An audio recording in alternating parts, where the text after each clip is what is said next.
Bonjour à tous, bonjour.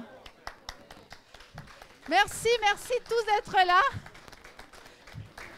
Alors, je commence, je vais introduire de façon un peu plus claire notre séance, mais évidemment, la première chose que je dois vous dire, c'est que ça n'aura échappé à personne. On est quand même dans des circonstances extrêmement uniques, assez pénibles pour tout le monde, et on est tous assez démunis.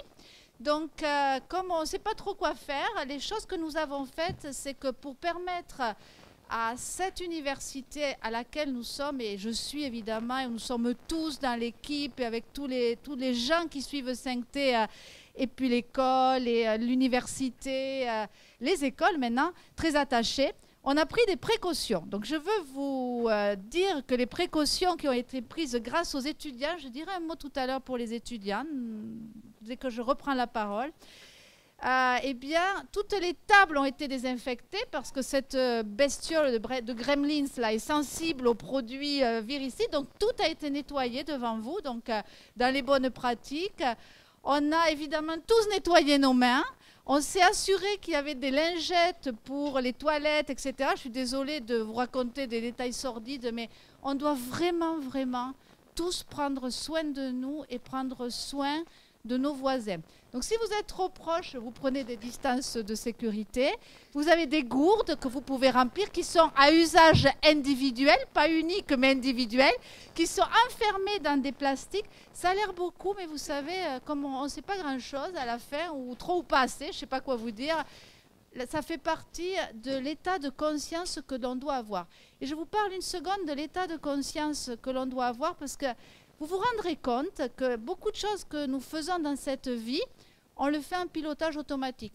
Donc on a l'habitude de voir nos collègues, hop, on serre la main, et puis on ne se rend pas compte parce qu'on est programmé comme ça. Il y a plein de choses que nous faisons en pilotage automatique. On prend la voiture, on se retrouve au bureau, à l'école, on n'a pas vu ce qui s'est passé pendant le trajet parce qu'on pensait.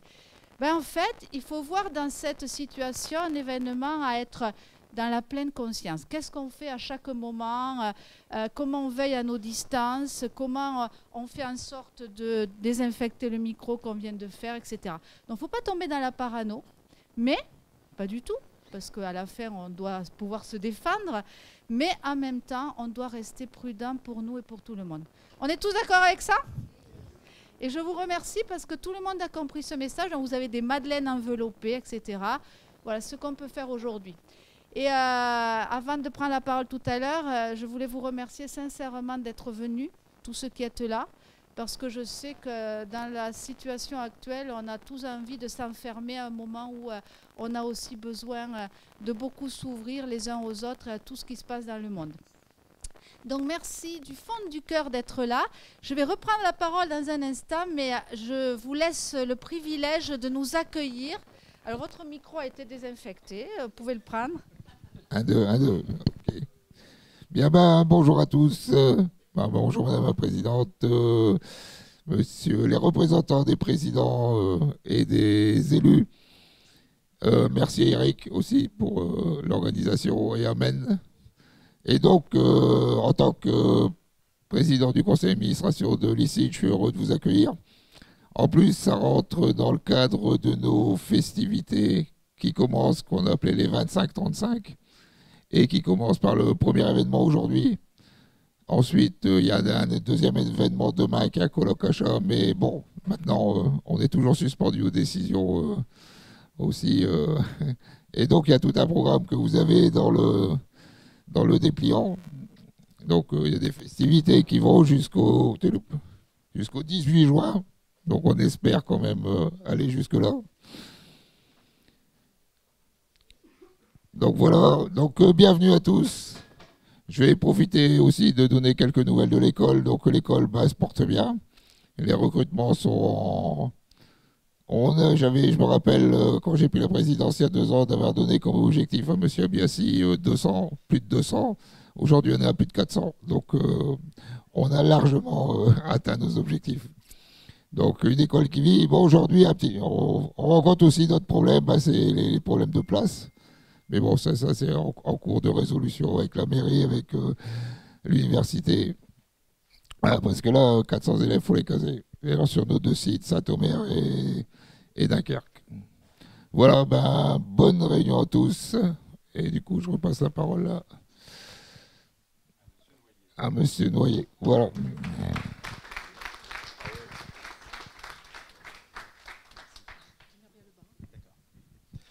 Bonjour à tous, donc je suis Monsieur Noyer, vice-président de l'université. Je vous prie tout d'abord d'excuser le président Sadoc, le professeur Sadoc, président de l'université du Littoral, qui ne peut pas être présent et qui m'a donc demandé de le représenter aujourd'hui auprès de vous dans cette journée.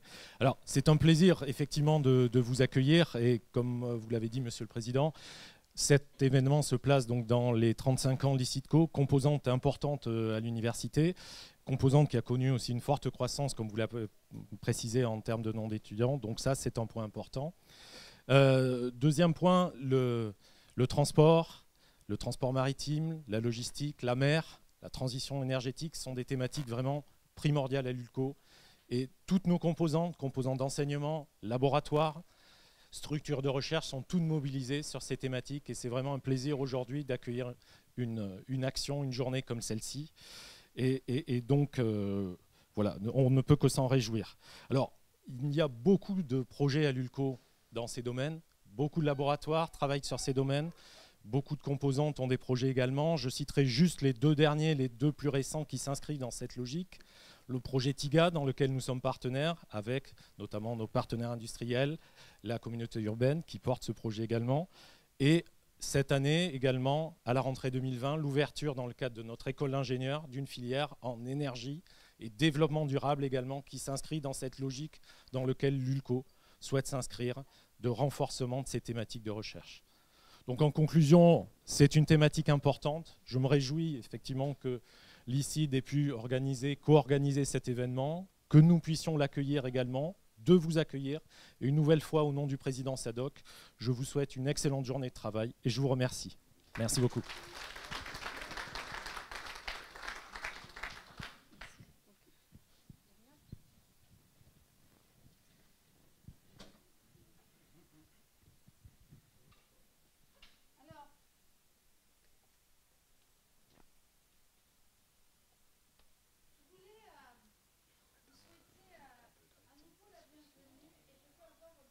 Je sais pas si ok.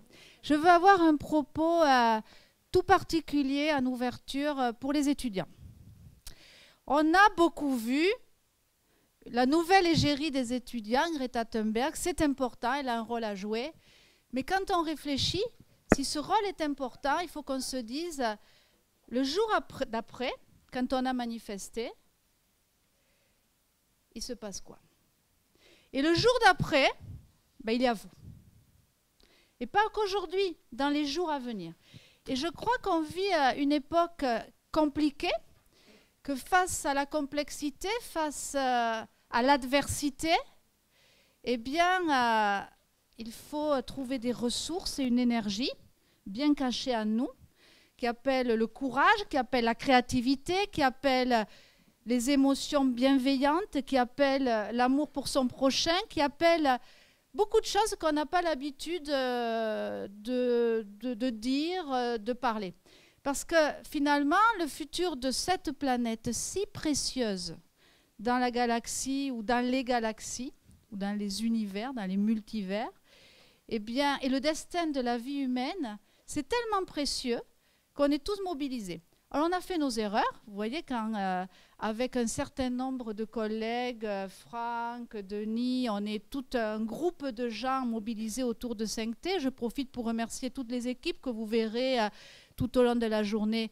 On s'est réunis, vous savez, moi personnellement je venais du pétrole et du gaz, donc on a fait nos erreurs, parce qu'à l'époque où on le faisait, on ne savait pas. Aujourd'hui on sait qu'on doit être présent et que finalement, quand on fait contre mauvaise fortune bon cœur et qu'on décide de lutter contre les émissions de gaz à effet de serre et de CO2 qui sont aujourd'hui responsables de ce dérèglement climatique, il y a des solutions. Et donc s'il y a des solutions, il y a un futur. Par contre, évidemment, la clé, c'est l'action. C'est comprendre, c'est partager, c'est agir, c'est prendre des initiatives Et donc, c'est une main tendue des plus anciens avec nos erreurs vers vous aujourd'hui qui avez à construire le futur. Et on doit être là. Et on doit être là en face de vous et à côté de vous. Et ça, c'est l'esprit de se retrouver tous ensemble sur les bancs de l'école, les plus vieux qui avons appris quand on était à votre place et qui continuent à apprendre et vous. Donc, je voudrais vous remercier très particulièrement. Je crois que vous méritez un grand applaudissement pour être là et pour tout ce que vous avez fait pour que cette journée soit possible. Bravo à vous et merci à tous les étudiants. Et l'an prochain, j'en veux au moins 5 fois plus. Donc vous devenez des ambassadeurs aujourd'hui parce que l'action, c'est ça. Ce que je voulais vous dire sur cette journée qu'on a conçue avec Éric Vernier, et au départ en engageant l'école de commerce, en engageant l'université, que je remercie pour leur accueil.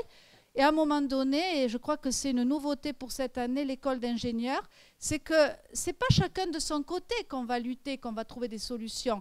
C'est en mettant ensemble toutes les compétences qu'on va apprendre, quelles que soient les études que nous faisions, et qu'ensemble, on peut construire des choses extrêmement intéressantes. Et d'ailleurs, évidemment, quand on parle de solutions en matière de transition énergétique, on en parle souvent à Paris, tout en disant les territoires. Mais les territoires, on y est. Et c'est dans les territoires où il se passe des choses que l'on doit aborder. Et quand, ici, on a décidé à Dunkerque de faire le lieu de réflexion, ou un des lieux de réflexion importants sur la transition énergétique maritime, ben c'est parce qu'il y a mieux de réfléchir à ça ici, au bord de la mer, dans un port, qu'à Paris, je crois. Et n'oubliez pas que, évidemment, la France est le deuxième pays en matière de façade maritime. On l'oublie souvent parce qu'au lieu de regarder vers l'extérieur, on regarde toujours beaucoup vers notre nombril parisien. Et donc, symboliquement, le fait que nous soyons là, que vous soyez là, doit apporter de l'énergie à la réflexion parce que les territoires, c'est des PME, c'est des PMI, c'est peut-être demain des nouvelles industries qui se relocaliseront, je l'espère, et donc c'est de l'emploi et c'est de l'espoir. Sur le domaine marin, il y a plein de choses qui se passent. Quand on a commencé à lancer ça, on a parlé économie bleue. L'an dernier, on a posé les éléments. On s'est aperçu avec François à quel point le transport maritime et les infrastructures, finalement, on le voyait loin, mais a impacté nos vies, puisqu'aujourd'hui, c'est plus de 90%. Je regarde un peu mes notes parce que je vais dire des bêtises, mais François me corrigera. Plus de 90% des échanges dans le monde, et puis c'est évidemment un fret extrêmement important, et c'est 50% du fuel, donc des produits pétroliers en matière de transport qui est consommé.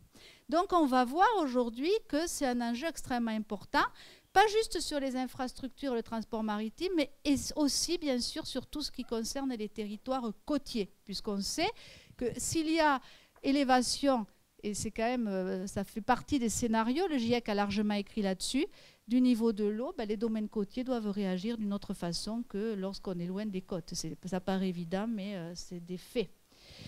Et donc, aujourd'hui, quand on regarde par rapport à l'année dernière, la grande nouveauté, ben, il y en a deux. La première, c'est qu'au début de cette année, on a démarré en imposant au transport maritime des règles en matière d'émissions de gaz à effet de serre et en tout cas d'autres émissions plus nocives, on y reviendra, des règles plus strictes que ceux que nous avions jusque-là, et que finalement, ben, on est en train d'inventer des nouveaux horizons, des nouvelles routes, et c'est ce dont on va parler aujourd'hui, parce qu'on parle souvent d'innovation technologique, mais l'innovation, c'est quand on transforme quelque chose qui existait d'une certaine façon vers une autre. Donc ça, c'est une première étape. La deuxième bonne nouvelle, entre guillemets, c'est qu'enfin, on reconnaît aujourd'hui que le prix de l'inaction, de rien faire, est beaucoup plus grand, bien supérieur à celui d'agir. Et j'ai relevé une étude qui a été réalisée par le Potsdam Institute for Climate Impact Research en Allemagne, qui a été publiée fin janvier 2020 dans la revue Nature, et qui conclut clairement qu'agir contre le réchauffement climatique, ben, c'est limiter les grandes pertes économiques. Et ils ont utilisé pour ça une méthode qui s'appelle la méthode DICE, Dynamic Integrated Climate Economy, qui a valu le prix Nobel à son créateur, enfin celui qui l'a développé, qui est un monsieur qui s'appelle William Nordhaus, et qui travaille sur des modèles d'économie globale, avec le cycle du carbone, le climat et les impacts. Et donc, ça permet de mesurer ce qu'on appelle les externalités négatives, et donc comment finalement on peut arriver à se dire, et c'est ce que s'est dit cette équipe de chercheurs, que les pertes économiques provoquées par les désastres environnementaux étaient un sujet qui n'était presque jamais pris en compte, mais que pourtant, quand on le prenait en compte, le coût de la prise en compte et donc de l'action était inférieur au fait de ne rien faire. Et du coup, cette étude a permis de dire le monde n'a plus d'excuses pour justifier de rester assis à ne rien faire. Tous ceux qui disent que la stabilisation climatique serait positive mais trop coûteuse peuvent maintenant constater que c'est ce réchauffement incontrôlé qui serait beaucoup plus coûteux.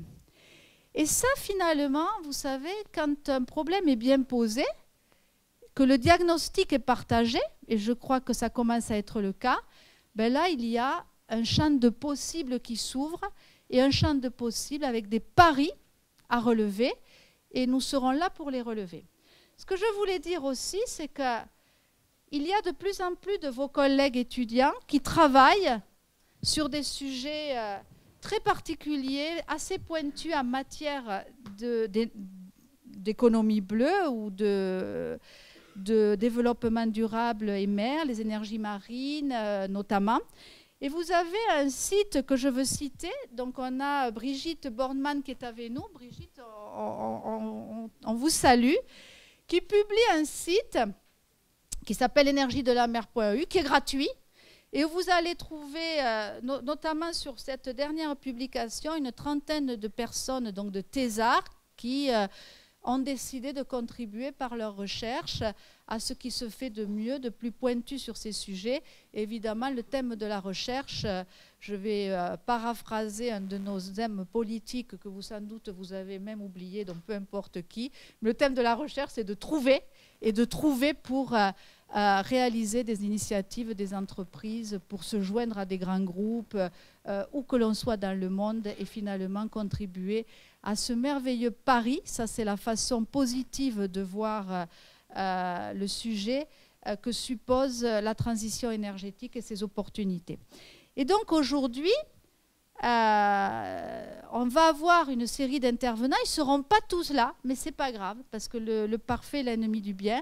On s'est organisé comme on a pu, parce que finalement, à nouveau, le plus facile était de tout annuler, ce que nous n'avons pas voulu faire, tout en prenant, je ne reviens pas dessus, les précautions, en comptant sur vous tous. Et on va avoir des personnes qui, ne pouvant être là physiquement, nous ont mis à disposition des vidéos ou seront avec nous par téléphone pour que cette deuxième édition marque cette route, parce que finalement, on surestime ce que l'on peut faire en un jour. Je parle des manifestations, on sous-estime ce que l'on peut faire en un an. Et dans ce que l'on peut faire pour construire le futur, la chose la plus importante, ce que nous faisons, ce que nous avons commencé à faire l'année dernière, ce que nous faisons cette année, c'est commencer à avancer pour trouver des solutions ensemble. Et quand je dis ensemble, et c'est l'esprit de 5T, c'est avec les étudiants, que je remercie à nouveau. C'est avec les chercheurs, avec les enseignants, Eric et tous ses collègues qui sont là pour vous, qui se mobilisent, qui se battent. Il y en a, on en a plein autour de nous, aussi, on a Joël. Enfin, il y a vraiment des personnes qui se battent à côté des étudiants, des entreprises, quelle que soit leur taille. Il n'y a pas de petites ou de grandes entreprises, tout compte, des start-up, des PME, des PMI, des ETI, donc des entreprises de taille intermédiaire, des grandes entreprises, des représentants des collectivités territoriales. Il y en a ici aussi et je les salue parce que c'est symbolique votre présence aujourd'hui plus que jamais. Et puis bien sûr des élus, le monde politique qui représente le monde politique, parce qu'il n'y a pas un monde plus apte qu'un autre à faire mieux. C'est ensemble et seulement ensemble que l'on peut imaginer ce futur plus bleu et plus vert certainement, et un futur plein d'espoir qui vous donne envie d'être dans ce monde que l'on doit créer ensemble. Et donc c'est sous ces phrases qui peuvent vous paraître peut-être optimistes, mais vous savez, dans la vie, on a tous le choix, je le répéterai jamais assez, de voir le verre à moitié plein ou le verre à moitié vide. C'est un choix. Moi, le mien, il est clair. Les gens qui se battent aux côtés de 5T, tous ceux qui êtes là, je crois que le vôtre est clair aussi. Voir le monde à moitié, le verre à moitié plein, ça demande plus d'énergie que de le voir à moitié vide, parce que derrière, c'est l'action. Donc, c'est sous le signe de l'action, de la lucidité, mais de l'espoir, de l'optimisme, que je voudrais placer cette session particulière et pour laquelle, à nouveau, je remercie très sincèrement toutes les personnes qui vous êtes mobilisées parce que c'est l'expression de votre leadership. Donc, merci à tous et que nos travaux vous portent conseil et bénéfice à tous. Merci.